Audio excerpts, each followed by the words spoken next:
सारे खास मेहमान हमारे साथ जुड़ चुके हैं, लेकिन सबसे पहले मुख्तार अब्बास नकवी साहब का मैं रुख करना चाहूंगी, जो कि अल्पसंख्यक मामलों के मंत्री हैं। मंत्री जी, बहुत बहुत स्वागत है आपका।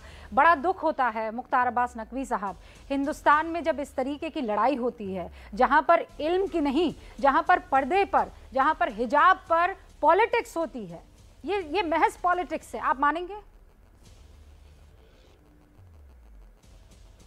देखिए, ये जो हिजाब का हारर हंगामा है, ये शुद्ध रूप से कहीं न कहीं किसी न किसी रूप में यूनिफॉर्म पर मिस इन्फॉर्म करने की कम्युनल कॉन्स्पिरेसी का कंपटीशन है, इससे ज़्यादा कुछ नहीं है। अब यूनिफॉर्म पर मिस इन्फॉर्म करने की कम्युनल कॉन्स्पिरेसी के कंपटीशन में हिजाब को लेकर हारर हंगामा चल रहा है और शुद्ध रूप से ये कहीं न कहीं देश को बदनाम करने, देश की जो सहिष्णुता है, जो संस्कार है, जो संस्कृति है और जो संविधान है, उसकी सांप्रदायिक लिंचिंग करने की कोशिश है। मैं शब्द कह रहा हूँ, सांप्रदायिक लिंचिंग करने के एक षड्यंत्र और साजिश है। आज हमारे देश में रूबिका जी, कितने मुसलमान रहते हैं? दुनिया में रहने वाला हर 10 मुसलमान में से एक मुसलमान हिंदुस्तान में रह रहा है। हमारे देश में 50,000 से ज़्यादा माइनॉरिटी इंस्टीट्यूशंस काम कर रहे हैं, 50,000 से ज़्यादा रजिस्टर्ड अनरजिस्टर्ड मदरसे हैं, 3 लाख से ज़्यादा मस्जिदें हैं जहाँ पर इबादत होती है, और लगभग उतनी ही जो है इर्द गिर्द के उससे ज़्यादा जो है इबादत तमाम खानख्वाहें हैं, दरगाह हैं, इमाम बाड़े हैं, इमाम बारगाहें हैं। ये तमाम ऐसे हैं जो हमारे देश में हैं और हमारे देश के 75 सालों में जो है वो सुरक्षित भी हैं, फल फूल भी रहे हैं। आज अनफॉर्चुनेटली इंस्टीट्यूशंस की जिम्मेदारी क्या है? उनकी जिम्मेदारी है ड्रेस कोड की, डिसिप्लिन की, डेकोरम की। अब ड्रेस कोड, डिसिप्लिन और डेकोरम के डिसीजन पर अगर आप कम्युनल कील ठोकने की कोशिश करेंगे तो शुद्ध रूप से ये वो मानसिकता है कि किस सनक के साथ, किस सोच के साथ भारत को आप दुनिया में बदनाम करें। और बदनाम करने का कोई ऐसा एक उदाहरण तो है क्या कहेंगे जो ये कह रहे हैं कि लड़की हूं, कुछ भी कर सकती हूं, लड़की हूं, अपनी मर्जी से जो चाहे मैं पहन सकती हूं, मेरा दिल करे तो मैं बुर्का पहनूं, मेरा दिल करे तो मैं घूंघट कारूं, मेरा दिल करे तो मैं बिकिनी। ये प्रियंका गांधी जो हैं वो कह रही हैं कि लड़की को आप कौन होते हैं समझाने वाले, उनको क्या कहेंगे आप? देखो भैया, ऐसा है, मैं एक बात बताऊं आपको कि ये एक बहुत आइसोलेटेड घटना हुई जिसमें कि एक ही स्कूल में बहुत सी बच्चियां पढ़ती हैं जो हिजाब, उसमें 2-3 बच्चियों ने उस पर कुछ कहा होगा। उसके बाद कांग्रेस पार्टी के लीडर राहुल गांधी जी तो उस समय गंगा स्नान गए थे, गंगा जी नहाने गए थे और उनके गले लग गया था हिजाब, मतलब आसमान पहाड़ से गिरे और खजूर पे अटक गए थे। उन्होंने एक बयान दे करके कन्फ्यूज़न क्रिएट किया। उसके बाद लड़की हूँ लड़ सकती हूँ ने बयान दे दिया, बिकनी वाला और जीन्स वाला और क्या क्या क्या क्या। अरे भाई, हमने अभी आपको गिनती गिनाई कि इतने मदरसे भी हैं, इतने माइनॉरिटी इंस्टीट्यूशंस भी हैं। जिन इंस्टीट्यूशंस ने ड्रेस कोड बनाया हुआ है, हमने भी पढ़ाई की, आपने भी पढ़ाई की, जो उनकी डिसिप्लिन है, जो डेकोरम है, उसको आपको मानना ही पड़ेगा।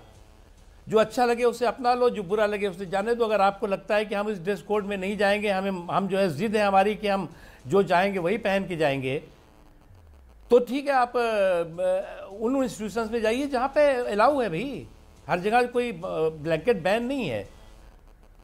आप पूरी दुनिया में ये दिखाने की कोशिश करेंगे कि साहब हिजाब पर जो है वो पर, हाँ, वो यही बताने की कोशिश हो रही है कि हिजाब पर प्रतिबंध लगाने की कोशिश है, और वो इसलिए है क्योंकि बीजेपी की सरकार है, वो इसलिए है क्योंकि मुसलमानों को हमेशा बीजेपी की सरकार किसी ना किसी तरीके से डायरेक्टली इनडायरेक्टली टारगेट करने की कोशिश करती है, और ये भी वही मसला दिखाई दे रहा है। लालू कह रहे हैं देश सिविल वॉर की तरफ जा रहा है। पहली बात ये कि इंस्टीट्यूशन जो है वो खाला जी का घर तो है नहीं कि हम ऐसे उठे और उठ करके और मतलब नाचते गाते चले गए। वहाँ के जो एजुकेशन मिनिस्टर हैं उन्होंने भी कहा कि भाई इंस्टीट्यूशन के अंदर जो ड्रेस कोड है वही मानना पड़ेगा, ना वहाँ भगवा कोड चल रहा है और न तो हिजाब कोड चल रहा है। अगर जिसे भगवा कोड और हिजाब कोड है वो सड़क पे किसी को सब अलाउ हैं। अब वो उन्होंने किसी ने, जो आपने जिन्होंने कहा लड़की हैं लड़ सकती हैं, उन्होंने जो जो नाम लिए हैं, जिन नामों को बिकनी से लेके जीन्स क्या क्या क्या क्या, उनसे कह दिए जो आपका जो ड्रेस कोड है उस ड्रेस कोड में कुछ मदरसों में भी आप भेज दीजिए तो पता लग जाएगा आपको कि कितनी देश की स्वतंत्रता है।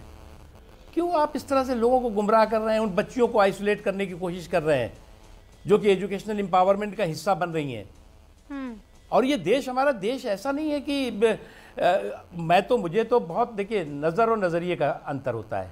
मुझे बहुत फ़ख्र हुआ, बहुत गर्व हुआ जब एक बच्ची वहाँ पर अल्लाह अकबर कह रही है, बच्चे वहाँ जय श्री राम कह रहे हैं, आमने सामने है, एक ही समय है और एक ही सड़क है। नहीं, पर वो ये कह रहे हैं ये मेरे देश में ही संभव है। ऐसे लोग हैं ये जो मेरे कह रहे देश हैं की कि वो संस्कृति और लड़की को संस्कार, घेर के मेरे देश की संस्कृति डरा रहे हैं। और किसने घेरा, किसने घेरा, किसने हाथापाई की?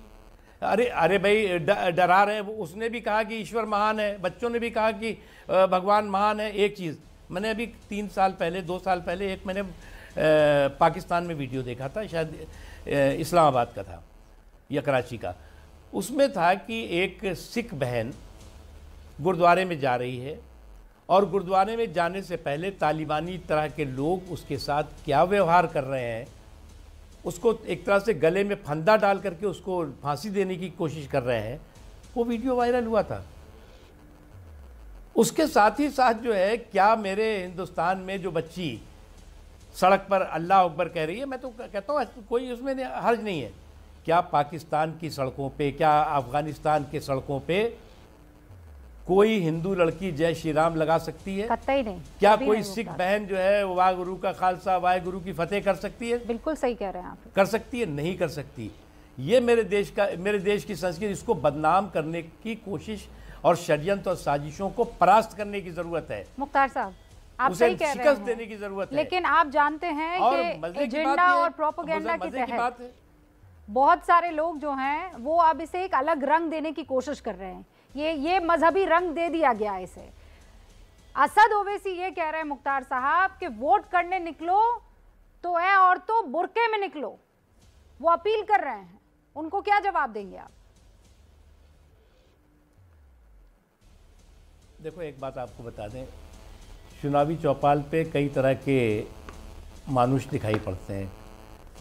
कोई जो है वो नफ़रत का मानुष दिखाई पड़ेगा, कोई मनोरंजन मानुष दिखाई पड़ेगा, वो तमाम तरह के इस तरह के बयानात आते रहेंगे। लेकिन उनको भी एक खाला जी बोल रहे थे, उनको भी हम बताना चाहेंगे कि जो इंस्टीट्यूशंस हैं वो खाला जी के घर नहीं होते कि आपने जो चाहा आप तय करेंगे आपके, हम अपने हिसाब से जाएंगे, अपने हिसाब से हम ड्रेस पहनेंगे, अपने हिसाब से हम वहाँ पर पढ़ाई करेंगे, जब जाएंगे जब नहीं जाएंगे। अरे उनका डिसिप्लिन है भैया, उनके डिसिप्लिन को आपको मानना पड़ेगा। आपको वहाँ नहीं पसंद है जहाँ पे आपकी ये सारी जो मांगे पूरी हो रही है, जिद पूरी हो रही है, वहाँ जाइए आप। लेकिन इसको जो कम्युनल कलर देने का, कम्युनल कील ठोकने का कंपटीशन है, ये शुद्ध रूप से भारत बैशिंग ब्रिगेड की, भारत को बदनाम करने की क्रिमिनल कॉन्स्पिरेसी है। और उस क्रिमिनल कॉन्स्पिरेसी में पाकिस्तान की जुगलबंदी अपने आप में कमाल है। कई मामलों में पाकिस्तान की इस भारत बैशिंग ब्रिगेड के साथ जुगलबंदी दिखाई पड़ी। आधा पाव के बम लेकर जो है कोशिश करते हैं कि हिंदुस्तानियों को और हिंदुस्तान की जो आवाम है उसको डरा देंगे। लेकिन मुख्तार अब्बास नकवी साहब, आप भी जानते हैं कि हिंदुस्तानी जो है वो दम भरते हैं ताकत का, और वो हमेशा आगे रहेगी। बहुत बहुत शुक्रिया मुख्तार साहब बातचीत करने के लिए हमसे।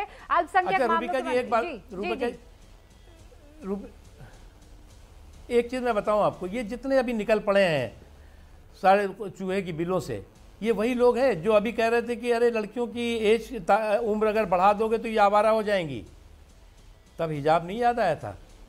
इनकी लड़कियों की उम्र जो है वो 18 साल नहीं और नीचे करो, उनकी 10-12 साल में शादी कर दो। ट्रिपल तलाक पे पूरा शोर मचा दिया था कि तो इस्लाम खतरे में आ गया। ये वो तमाम ऐसे लोग हैं जो कि इस ऐसे मौक़ों पर फतवों का ठेला लेकर निकल पड़ते हैं और गुमराह करना चाहते हैं, क्योंकि उनको लगता है कि देश में सौहार्द के साथ विकास और विश्वास का माहौल समाज के सभी वर्गों में है, उसमें अल्पसंख्यक समाज भी है। दंगे नहीं हो रहे हैं, फसाद नहीं हो रहे हैं, आतंकवादी जो है वो चूहों की बिल से निकाल के मारे जा रहे हैं। आज किसी मुसलमान की दाढ़ी और टोपी पर मेड इन अलकायदा का ठप्पा नहीं लगाया जा रहा है, जो यूपी और कांग्रेस के समय में हर 15 दिन में जो है वो अगर आप देखें तो दंगों का हफ्ता होता था और आतंकवादी धमाकों का महीना होता था। आज सुकून है। अब सुकून पे कैसे जो है वो आप उसमें विघ्न डालो, इसकी कोशिश है। और इसको कोशिश को हम सबको मिल करके असफल करना है, हम सबको मिल करके परास्त करना है, ये हमारी कोशिश होगी। बहुत बहुत शुक्रिया मुख्तार अब्बास नकवी साहब।